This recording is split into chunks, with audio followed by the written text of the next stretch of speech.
গোটা রাজ্য জুড়ে সাধারণ মানুষ একটা যে বিষয়ের মধ্যে রয়েছে যে কে ঠিক ক্ষমতায় আসতে পারে। এখন অনেকেই বলছে যে হয়তো পরিবর্তন হয়ে যাবে এবারে, আবার অনেকেই বলছে প্রত্যাবর্তন হবে, কিন্তু তার রেজাল্ট মিলবে আগামী 4 মে। কিন্তু তার আগে একেবারে পশ্চিমবঙ্গ জুড়ে একেবারে প্রচার তুঙ্গে প্রত্যেকটি রাজনৈতিক দলে, বিশেষ করে যুযুধান দুই দল তৃণমূল এবং বিজেপি। আমি রয়েছি এই মুহূর্তে সাতগাছিয়া 145 নম্বর বিধানসভা কেন্দ্র, যে কেন্দ্রের একসময় জ্যোতি বসু, যিনি প্রয়াত প্রাক্তন মুখ্যমন্ত্রী, তিনি ছিলেন। এবং সেই কেন্দ্রেই আমি ভারতীয় জনতা পার্টির প্রার্থী অগ্নিশ্বর নস্করের কাছে এসছি এবং তার একান্ত সাক্ষাৎকার নেওয়ার জন্য এসছি। অগ্নিশ্বরদা, স্বাগত আপনাকে। আজকের এই যে একটা লড়াই চলছে কিন্তু খুব জোরদার, সাতগাছিয়ার আকাশে বাতাসে সব জায়গায় অগ্নিশ্বর নস্কর একটা ভেসে যাচ্ছে যে এবারে হয়তো পরিবর্তন হবে। আপনিও নিশ্চয়ই ঠিক সে কথাই বলবেন, কিন্তু পরিবর্তন তো হবেই, আপনারা বলবেন, কিন্তু কত মার্জিন আসতে পারে বা জয়টা কিভাবে আসতে পারবে? কারণ যে গতদিনের মার্জিনটা ছিল সেটা নেহাতি কম নয়।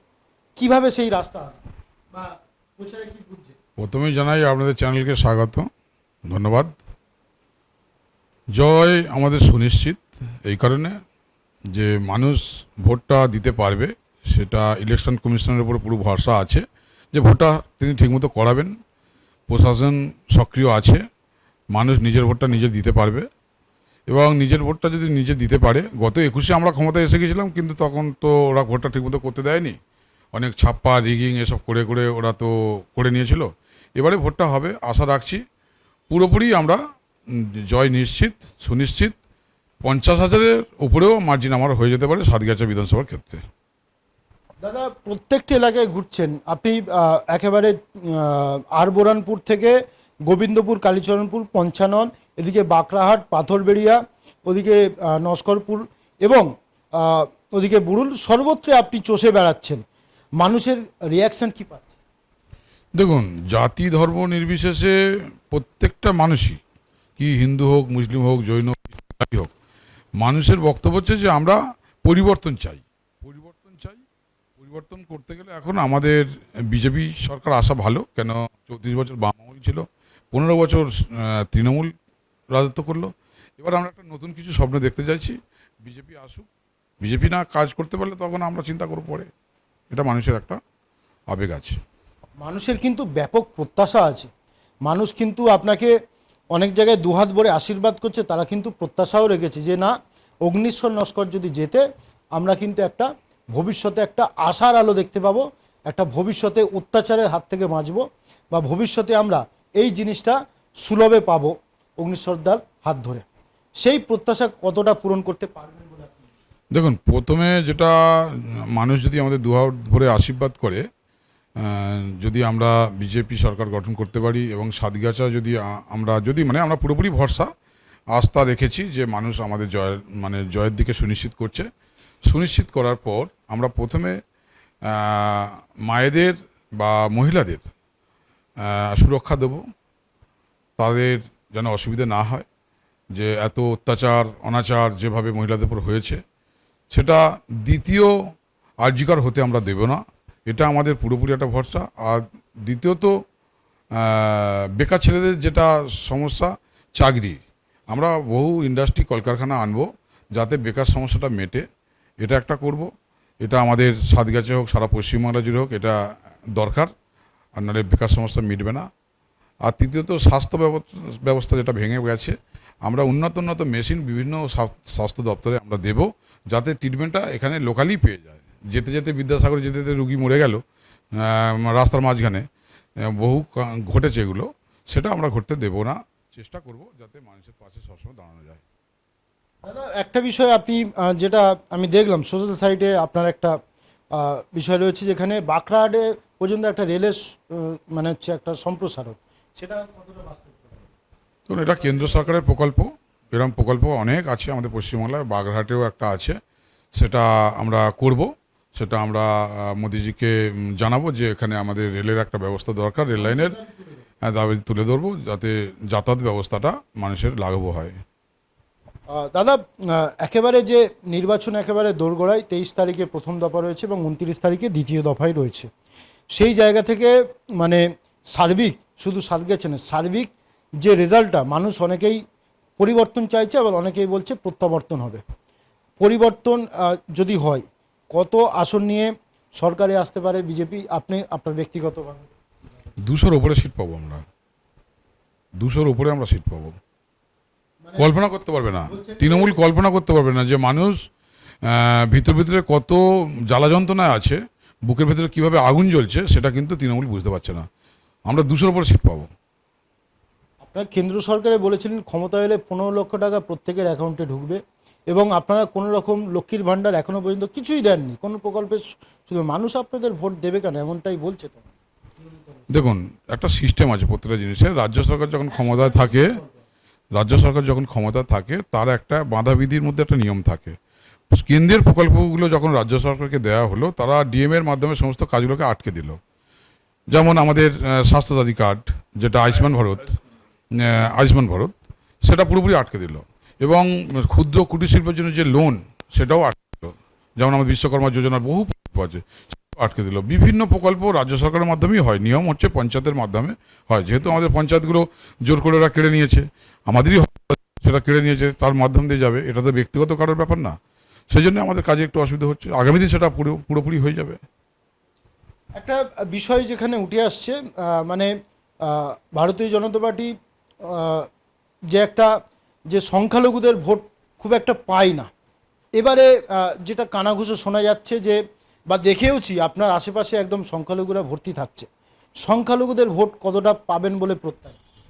দেখুন, সংখ্যালঘুদের ভোট তো আছে, ওদের একটা মাথায় কিছু কিছু যারা একটু মানে অজানার মধ্যে আছে, যে আমরা হয়তো বিজেপিকে ভোট দিলে হয়তো বিজেপি জিতে গেলে আমাদের এখান থেকে চলে যেতে হবে। কিন্তু আমরা রাষ্ট্রবাদী যেসব মুসলিম আছে, তারা এখানে থাকবে। যারা বহিরাগত মুসলিম, যারা এখানে এসে তারা জোর করে রেশন কার্ড, যে তৃণমূল সরকার করে দিয়েছে তার নামে রেশন কার্ড, ভোটার কার্ড, এগুলো নিয়ে একটা ব্যাপার হয়ে আছে। তা এগুলো সংশোধন হবে। তবে মুসলিমদের ভোট, একটা বড় অংশের ভোট আমাদের বিজেপির দিকে আসছে, এ বিষয়ে সুনিশ্চিত করছি। কেননা মুসলিমরা চাইছে একটা পরিবর্তন। দাদা, আপনি বাগরাহাট জিপির বাসিন্দা, যেখান থেকে বা ভোটার, সেই বাগরাহাট জিপিতে মানে একটা বিরোধী স্রোত বয়ে ভোট এলেই, বা আগাগোড়ায় একটা বিরোধী স্রোত বইছে। শাসক দল মানে তৃণমূল কংগ্রেস ক্ষমতায় আসার পরেও খুব একটা যে বাগরাহাট থেকে ডেভেলপ করতে পেরেছে, সেটা করতে পারেনি খুব একটা। সেই জায়গা থেকে বাগরাহাটে কি একটা রেকর্ড লিড নিয়ে দেখাবে? দেখুন, বাগরাহাট অঞ্চলের কথা বলছেন, পঞ্চায়েত, বাগরাহাট পঞ্চায়েতে আশা করি আমার 5,000-এর ওপরে লিড হয়ে যাবে। কারণ এখানে যেহেতু আমার এখানে ভূমিপুত্র, আমি এখানে জন্মগ্রহণ করেছি, আমার সঙ্গে সমস্ত লোকের সম্পর্ক ভালো, এবং প্রত্যেকটা বিষয়ে তাদের পাশে থাকি। যে কোনো বিষয়ে, আজকের হসপিটাল থেকে আরম্ভ করে, ওষুধপত্রাদি থেকে আরম্ভ করে, কোনো খেলা থেকে আরম্ভ করে, যে কোনো সামাজিক অনুষ্ঠানে আমি পাশে থাকি। মানুষের স্কুল ভর্তি করা, কেউ অ্যাডমিশন পাচ্ছে না, তৃণমূল একটা ভর্তি করার জন্য দেখা গেল একটা বাচ্চাকে 5-এ ভর্তি হবে, বলছে 10,000 টাকা ঘুষ দিলে তবে চাকরি হবে, এই ভর্তি হবে। আমি সেখানে বলছি কিছু লাগবে না, আমি একবার স্কুলের হেডমিস্ট্রেসকে বা হেডমাস্টারকে অনুরোধ করছি, দেখি, ভর্তি করে দিয়েছে। অনেক কেস আছে, সেগুলো আমরা অনেক মানুষের দিক থেকে করেছি। সেটার দিক থেকে আমি পুরোপুরি সুনিশ্চিত আছি যে মানুষ এইটুকুনি অন্তত করবে, যে আগামী দিন যদি অগ্নিশ্বরবাবু ক্ষমতায় আসে, তাহলে আমাদের জন্য অনেক কিছুই করবে। আপনি তো বললেন যে আপনি এইগুলো করবেন, আর কি কি মানে যে কমন প্রবলেম যেগুলো আপনি এমএলএ হবার পরে করতে আগ্রহী হবেন বা করার জন্য দরবার হবেন সাধারণ মানুষের জন্য? দেখুন, অনেক কিছু তো মনের পরিকল্পনা আছে, বাস্তবে কতটা রূপ দিতে পারবো যদি গভর্নমেন্ট আমাদের আসে, তাহলে অনেক কিছুই আছে। যেমন যেসব হসপিটালগুলো আছে যেখানে ডাক্তার নেই, সেই ডাক্তারগুলো ভালো ভালো ডাক্তার নিযুক্ত করব, স্বাস্থ্যের জন্যে নিযুক্ত করব। প্রাইমারি স্কুলগুলো সব অচল হয়ে গেছে, সেইগুলো ভালো ভালো মাস্টার দিয়ে আরও যাতে সচল হয় সেটা করব। এবং 1 থেকে যেটা ইংলিশটা ছিল না, আমরা পুরো নিচের তলা থেকে, গ্রাউন্ড লেভেল থেকে ইংলিশটা চালু করব। তাতে করে দেখা গেলো আরও ভালো ডেভেলপ হবে বাচ্চাদের, সেটা করব। রাস্তাঘাট এখনও পর্যন্ত ভিতরে হয়নি, সেগুলো আমরা করব।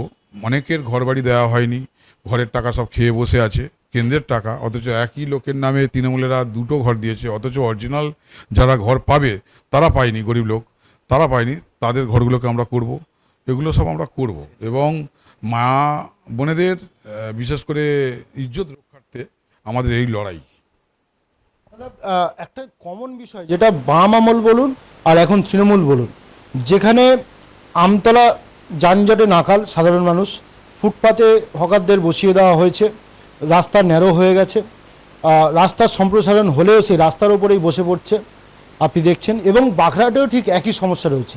এবং সবচেয়ে আশ্চর্যজনক বিষয়, শুধু যানজট নয়, এত মার্কেট রয়েছে, এত ডেভেলপমেন্ট হয়েছে ইন্ডাস্ট্রিতে, কিন্তু কোনো রকমের ফায়ার ব্রিগেড নেই।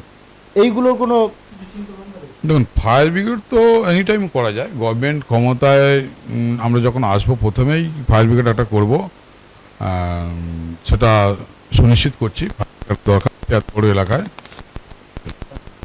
আর যানজট মুক্ত যেটা করার দরকার, যেটা বহুদিন আগে থেকেই আমাদের আমতলাটা ঝড় কথা আছে, ওটা গভর্নমেন্ট থেকে স্যাংশন আছে, কেন্দ্র সরকার থেকে স্যাংশন আছে। ওই আমাদের তৃণমূল সরকার এখন যেহেতু আছে, এরা এইটাকে একটু পেন্ডিং করার চেষ্টা করছে, মানুষকে ভুল বুঝিয়ে রেখেছে যে এটা করলে এখন ক্ষতি আছে, কিন্তু এরা ডেভেলপ তো চায় না। এরা জানে যে ডেভেলপ করলে মানুষের ভালো হলে এরা সেটা সহ্য করতে পারবে না। এরা তো কার্ডবানির ব্যবসা ছাড়া কিছু বোঝে না, তো সেজন্যে এরা চাইছে না। তবে আমতলার জঞ্জাটটা মুক্ত হয়ে যাবে, ওদের বসার জায়গা করে দিতে হবে, কেন ওরা তো গরিব লোক, করে কমে খায়, রাস্তার ধারে বসুক, যাই হোক, ফেরিওয়ালা সবাই বসে খায়। ওদের জন্য সরকারি কিছু কিছু জায়গা আছে, যেটা জেলা পরিষদের জায়গা টায়গা পড়ে আছে, ওদের জন্য আর মার্কেট করে দেবো, ওরা সেই মতো বসবে, অসুবিধা হবে না। আমতলার মানুষ সুদিন দেখতে পাবে। সুদিন দেখতে পাবে, কোনো ক্ষতি হবে না। বলছি যে এই অগ্নিশ্বর নস্কর হয়ে ওঠা একদিনে নয়, বা একটা দীর্ঘ একটা সময় অতিবাহিত হয়েছে। কোনোদিন বাবা মা, বাড়ির লোকজন বা কেউ ভাবতে পেরেছিল আজকের এই ছেলে মানে শুধু রাজনীতি করবে না, ভারতীয় জনতা পার্টির মতো একটা দলে সাতগাছা বিধানসভা থেকে লড়াই দেবে?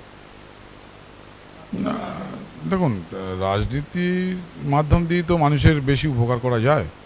ব্যক্তিগত তো উপকার করতে গেলে মুষ্টিমেয় একটা দুটো চারটে লোকের উপকার করতে পারি, কিন্তু ক্ষমতায় এলে বিভিন্ন প্রকল্পের যেসব এগুলো আছে, আর্থিক সহায়তা আছে, সেগুলো মানুষকে তো পরিষেবা দিতে আরও সুবিধা হবে না। সুবিধা হবে, হ্যাঁ, দেওয়া যাবে। হ্যাঁ, ব্যক্তিগত দুজনকে আপনি সাহায্য করতে পারেন, কিন্তু প্রশাসনিক একটা ক্ষমতা না হলে সেখানে আপনি সার্বিক সাহায্যটা করবেন কিভাবে? এটা তো হতে পারে না। না, রাজনীতিতে আসা ঠিক কিভাবে, মানে মানে আমি অনেক ছোটোবেলা থেকেই রাজনীতি করি, ঠিক আছে, কলেজ লাইফ থেকে রাজনীতি করি। তা এখন বিজেপি, ভারতীয় জনতা পার্টি বিশ্বের সর্বশ্রেষ্ঠ দল। আর দেখলাম যে এই দল ছাড়া আমাদের সারা বিশ্বে উন্নতি হওয়া মুশকিল আছে। এমনই একটা দিন আসবে, সারা বিশ্বকে আমাদের মোদিজি পথ দেখাবে, সেই দলই হচ্ছে আমাদের বিজেপি, ভারতীয় জনতা পার্টি। দাদা, একদম যে আপনার এখন তো পুরো ব্যস্ততা দিন, একদম সকাল সকাল উঠতে হচ্ছে আর বহু রাতে আপনার ঘুমোতে যেতে হচ্ছে, মানে এই দিন এইভাবে আপনার দিন গুজরান হচ্ছে।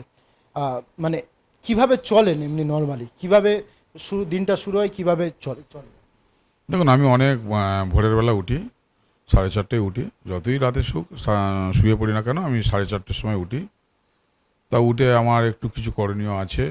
আমার বাড়িতে যেখানে থাকি, উপরে অনেক পাখি পক্ষ আসে, মানে যেগুলো মানে মুক্ত আকাশ থেকে আমার ছাদে এসে বসে, বসলে আমি তাদের একটু খেতে দিই। সেগুলো মানে পোষা পাখি না, মানে এমনি সারা পরিযায়ী পাখি, বিভিন্ন রকম পাখি আসে, খেতে দিই। খেতে দিয়ে তারপরে পুজো টুজো করে চান টান করে তারপরে আমি বেরোই। এই এখনো ঠিক রুটিনটা পালন হচ্ছে? হ্যাঁ, এটা সবসময়ের জন্য, যতদিন বাঁচবো সেটাই আমার চলবে। মানুষেরও কাজ চলবে, আর প্রকৃতির যেসব অসহায় পাখিগুলো আছে, এখন তো ফল টল পাওয়া যায় না, মানে এখন তো গাছে সেরকম মতো ফল হয় না, আমি যতটুকুনি জোগাড় করি তাদের জন্য দিয়ে দিলাম, তারা খেয়ে চলে গেল, এটাই আমার মনটা সন্তুষ্ট হলো। এই যে রাজনীতির কারণে যে পুরো সময়টা একদম বাইরে দিতে হচ্ছে, আপনার পরিবারের জন্য দিতে পারছেন না, কোনো রকম পরিবারের পক্ষ থেকে কোনো নিরাশ বা হতাশ হয়নি? না, আমি মাঝে মাঝে ফোন টোন করে খবর নিয়ে নিই, সব ঠিকঠাক খাওয়া দাওয়া হয়েছে তো, সব ঠিকঠাক আছে তো, এগুলো করি সংসার জন্য। আপনাকে ফোন করেন? আমাকেও ফোন করে সব সময়, খেয়েছো? আমি, হ্যাঁ, এখানে যা রান্না হয়েছে তাই খাওয়া দাওয়া হচ্ছে। বাড়িতে যেমন হয় রান্না, বাড়িতে যা হচ্ছে তাই খাচ্ছি। আমার খাওয়াতে কোনো অসুবিধা নেই, যা হয় রান্না সব খাই। কি খেতে ভালোবাসে? আমার খাওয়াতে কোনো অসুবিধা নেই, যা রান্না হবে সেটাই, আমার কোনো মানে আবদার আবেদন কিছু নেই, যা রান্না হবে তাই খাওয়া হবে। বাছাবাছি নেই মধ্যে আমি একটু ওই চিকেন টিকেনগুলো খাই না, এমনি নিরামিষ আমিষের মধ্যে মানে এমনি খাই, মানে সবজি টাইপের এরকম টাইপের ডাল টাল এগুলো খাই। তৃণমূল একটা প্রচার করে যাচ্ছে যে মাছ নাকি খেতে দেবেন না, আপনারা ক্ষমতায় এলে মাংস খেতে দেবেন না, ডিম খেতে দেবেন না। নিছক অপপ্রচার নাকি না অন্য কিছু? দেখুন, ওরা তো বরাবরই তো অপপ্রচার চালিয়ে যাচ্ছে। যে যে ধর্মে যে যেটা পছন্দ করে সে সেটাই খাবে। বাঙালিরা মাছ ভাত ছাড়া খেতে পারে না, সে তো মাছ ভাত খাবেই, তাকে কি আটকানো যাবে? তাই এটা কোনো ব্যাপারের মধ্যে না, ওরা অপপ্রচার ওরকম চালাবে যাতে মানুষকে একটা ভুল বার্তা দেওয়া যায়, যে যাতে মানুষ ভুল বুঝে আরও ওরা কিছুদিন ক্ষমতা থাকে। এসব করে কিছু হবে না, সেদিন চলে গেছে, মানুষ বুঝে গেছে। মানে একটা বিষয় যেটা আপনি মানে অনেক জায়গায় ঘুরেছেন বা ব্যবসায়িক কারণে আপনি কিছু ব্যবসার মানে জড়িয়ে থাকেন, সেই ব্যবসার কারণে অনেকের সঙ্গে কথাবার্তা বলেন, একটা আপনার আলাদা ফেস আছে, একটা জনপ্রিয়তা আলাদা আছে। অন্যান্য পকেট ভোট যেগুলো অন্যান্য পার্টির বলা হয় সেগুলো আসবে? দেখুন, ভোটটা হচ্ছে যে যার ব্যক্তিগত ব্যাপার, মানুষের ব্যবহারের উপরে কিছু ভোট নির্ভর করে। আমার সঙ্গে মানুষের সম্পর্ক ভালো, আমি কাউকে রাজনীতির চোখে দেখি না, আমি অ্যাজ এ ম্যান হিসাবে দেখি। যদি কারোর আমাকে ভালো লেগে থাকে, আশা করি দেবে, এটা আমার আশা আছে। মানে আপনি আশাবাদী? আশাবাদ আপনি pay করেন? না, আমি আশাবাদী, মানে আপনাকে দেবে আপনি নিশ্চিত? নিশ্চিত। দাদা মানে যে স্কুল লাইফ থেকে একটা বড় হওয়া বা এই রাজনীতিতে আসা, আহ, ভারতীয় জনতা পার্টিতে আপনি আসার পরে বা আপনি বিষ্ণুপুরে প্রথমে লড়াই দিয়েছিলেন, তারপরে এবারে আপনি সাতগাছিয়ায় লড়াই দিচ্ছেন। অনেকেই বলে যেখানে আপনাকে একটা বিষয়ের কারণে গ্রেপ্তার হতে হয়েছিল, এই এলাকার একটা বিষয়ের কারণে, যেখানে সেই আপনার বাড়িতে শুধু বিরোধী দল নেতা নয়, তৎকালীন রাজ্য সভাপতি সুকান্ত মজুমদারও এসেছিল আপনার বাড়িতে। আহ, তখনই মানে অগ্নিশ্বর নস্কর ঠিক কত বড় লিডার সেটা হয়তো একটা মানুষের কাছে প্রকাশ পেল। এটা কি মানে ওনাদের সঙ্গে একটা ব্যক্তিগত সম্পর্কের খাতিরে জিজ্ঞেস করেন? না দেখুন, আমি তো তৎকালীন সময়ে আমি জেনারেল সেক্রেটারি ছিলাম ভারতীয় জনতা পার্টির, আমার ডায়মন্ড সাংগঠনিক জেলার। সেই হিসাবে তো আমার পার্টির যে নেতৃত্ব সুকান্ত মজুমদার আমাদের, উনি তো তখন রাজ্য সভাপতি, উনি তো আমার যেহেতু জেনারেল সেক্রেটারি আমার জন্য এসেছে, এটা আমার কাছে খুব গর্বের বিষয়। আমার বাড়িতে বিরোধী দলনেতা হিসাবে যেহেতু আমি পার্টিটা করি এবং মানুষের পাশে সবসময় থাকি, তার মনে হয়েছে যে একবার অগ্নিশ্বর নস্করের বাড়িতে দেখা করার দরকার। আমি তাতেও খুব গর্বিত, খুশি, তাই এটা তো আমার পাওয়া না। দুজনের কেউ সময় দেবে আপনার প্রচার? দেখুন, টোটাল রাজ্য জুড়ে তো অনেক জায়গা, বিধানসভা 294টা বিধানসভা, তা বলবো যদি আসে খুব ভালো হয়, নাহলে আমি চালিয়ে নেবো, অসুবিধা নেই, মানুষ তো আমার পাশে আছে। বলেছি, ওদের তো সিস্টেম আছে আমাদের পার্টিগতভাবে, তা সেজন্য আসবে, বললে আসবে না কেন, আসবে। একটা একটা বিষয় যেটা না জানলেই নয়, যেটা আপনি লিডার হিসাবে আপনি আপনি কোন লিডারকে আপনি আপনি আপনার অনুপ্রেরণা আইডল মনে করেন, কোন লিডারকে আপনি মানেন?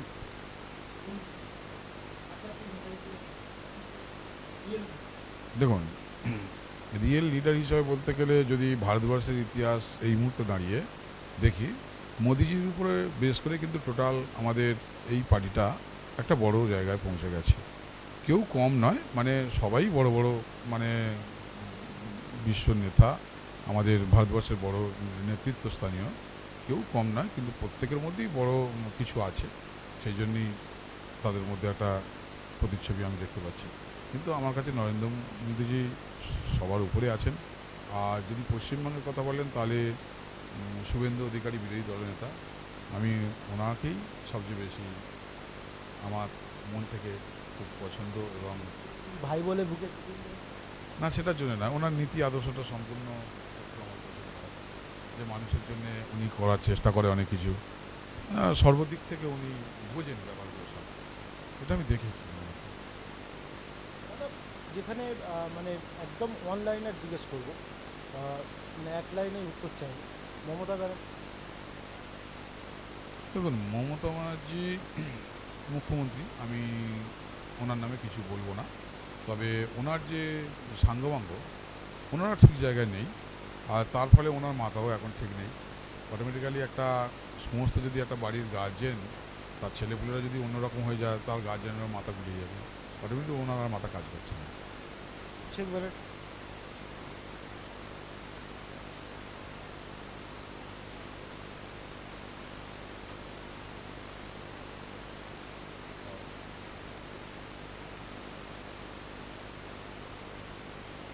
অভিষেক ব্যানার্জি দেখুন, উনি হচ্ছে যতদিন তৃণমূল আছে উনি হচ্ছে পশ্চিমবাংলার সেকেন্ড ম্যান।